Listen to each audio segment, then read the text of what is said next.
And welcome back to yet another very special and very late edition of Words Mean Things, where Mr. Heath and Steven take a deep dive into Great Bend High School's Word of the Week. I'm Mr. Heath. And I'm Steven. And today we have a very, very special guest. Ladies and gentlemen, live and direct from Great Bend High School, it's Junior Anna Bitter. Woohoo, I'm here. All right, Steven, what is today's word of the week? This week's word of the week, despite the fact we only have like a couple hours left of school, is bravery. Bravery. It's very brave of us. Yes. To record our podcast. We're very, very brave for being late 2 weeks in a row. That's right. That's right. All right, well, drop some knowledge on us, Steven. Tell us about bravery. Okay, so bravery is how I like to describe it personally, is just doing something in the face of consequences. Oh, an action in the face of consequences. That's a good definition, I think. Taking a calculated risk. Even if that risk is just your mental health, you are still doing something in the face of consequences. And that what I would say is brave. That is. I agree. That is brave. Is there, and this is a legitimate question, is there a large gap between being brave and being foolish? Oh, absolutely. Because like when you're brave, you're doing something knowing the consequences and caring about the consequences. When you're foolish, you're disregarding them, I'd say. Yeah. So if you're foolish, then you don't really care about the consequences that you get. You're just going to do what you're going to do, and people misinterpret that and think that's brave of them to do that, when in reality they just don't care about anything. Okay, to play devil's advocate for a second. If you ran into a burning building knowing ahead of time that you were not going to be able to come back out, but there was a chance, a very small chance, that you might be able to save somebody's pet hamster. Very relevant to the conversation. It's brave to risk your life because, let's say this hamster is very, very important to someone, whether it has cataracts or not. It's an important hamster. Hey, Hamilton's cool. Hamilton is a cool hamster. So the question is, yeah, it's brave, but is it foolish to take the risk when the chance of reward is so small? Does it matter? That's the question.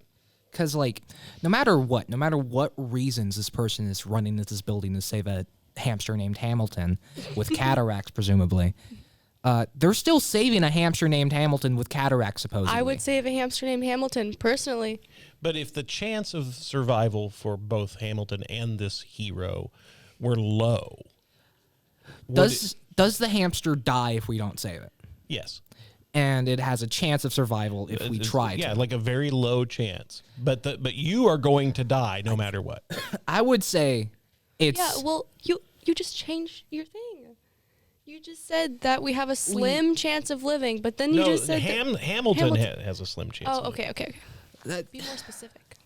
Now we're trying to put value on a human life versus a hamster named Hamilton with cataracts. Okay, so it comes down to value. Yeah. What do we value most? Are we risking something of greater value for something of lesser value? And boy, that gets dicey real quick. Yeah. Honestly, It depends on the value of the thing that someone else thinks is less valuable and someone else thinks is more valuable, though. Another point that could be added is that what if it's someone's job, like a firefighter? They're made to do these kind of things. That is their job. That's what they signed up for. Even if the percentages are still the same, that is that firefighter's duty, no matter how foolish it is. And they probably shouldn't, logically, but that is still a part of their service to what they offer for the world. True.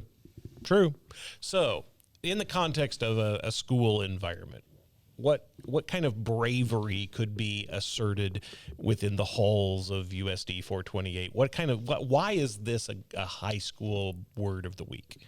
I think it's less important in the high school, but rather something we should impart and be used outside of it. Well, what are some? Well, okay, I'll phrase it another way. What is something brave that a person who goes to school here could do? That's a good question. They could stand up to a bully. They could ask for help. Ooh. for like Is mental asking help brave? I believe it is. I 'Cause think you're it's very brave. You're risking an awful lot Yeah. in asking for help. To play devil's advocate, as you had Yes. earlier, a lot of the stopgaps of asking help are mentally made. Like, you stop yourself more often than not from asking for help, when a lot of the times the repercussions aren't as serious as you make it out to be, because like it's just a big step. Yeah.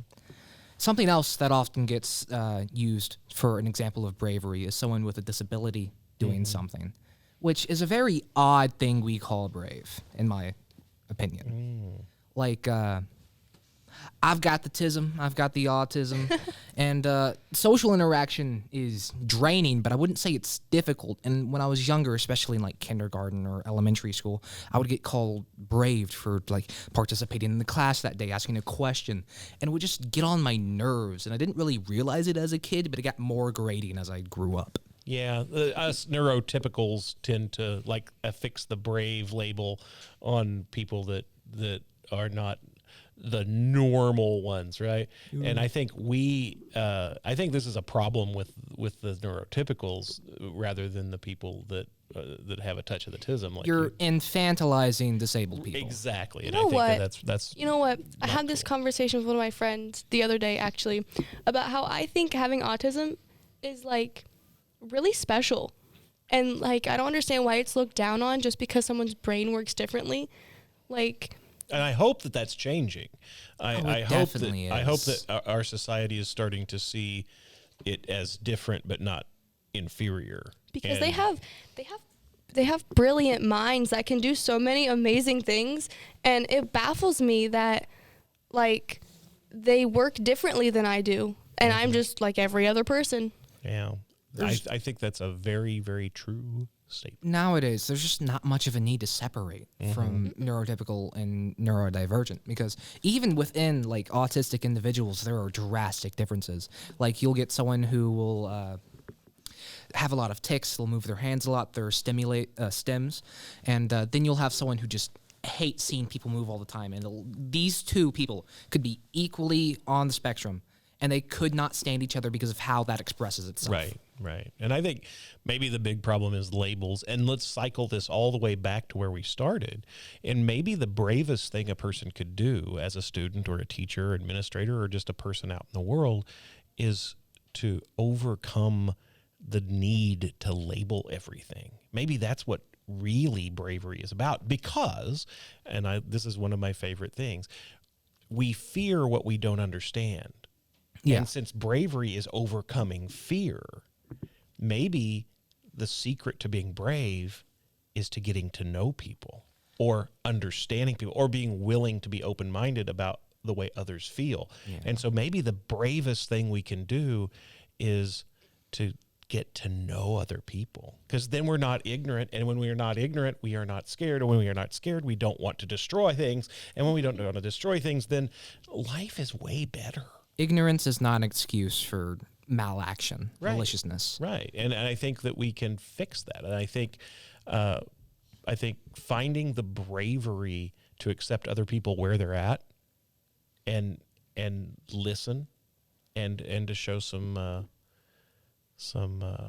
sympathy. It comes back to a lot of the words we've talked about in previous episodes, and bravery is really just like the crescendo of the past words of the week. It's a great way to move into spring break, and that's where we're headed. So march on, join bravely, if not to heaven, then hand in hand. This is Mr. Heath. This is Steven. And our special guest. Anna Bitter. And we hope you all have had a nice time with our podcast of Words Mean Things. We'll be on break next week, but we will be back after spring break.